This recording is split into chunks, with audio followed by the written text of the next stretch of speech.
Hello বন্ধুরা, কেমন আছো সবাই? আশা করছি সবাই খুব ভালো আছো। আজ অনেক দিন পরে আবার একটা সেলাই ফোড়াই নিয়ে ভিডিও তোমাদের সাথে শেয়ার করছি। তো চলো ভিডিওটা তোমরা দেখতে থাকো। আজকে যে সেলাইটা করছি সেটাকে লেজি ডেজি বলে। ভাবলাম লেজি ডেজি দিয়ে এত সুন্দর ফুল তৈরি করা যায়, যেটা খুব সহজেই তৈরি করা যায় আর দেখতেও খুব ভালো লাগে। তাই ভাবলাম সেটারই একটা ছোট্ট ভিডিও তোমাদের সাথে শেয়ার করে দিই।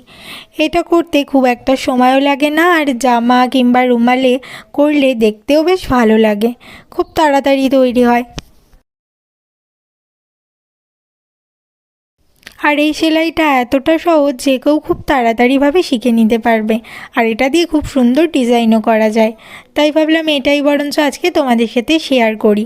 সর্বপ্রথম যখন সেলাই শেখা হয় তখন এই ফুলটাই আমি শিখেছিলাম, যেটা দিয়ে আমার প্রথম সেলাইয়ের হাতে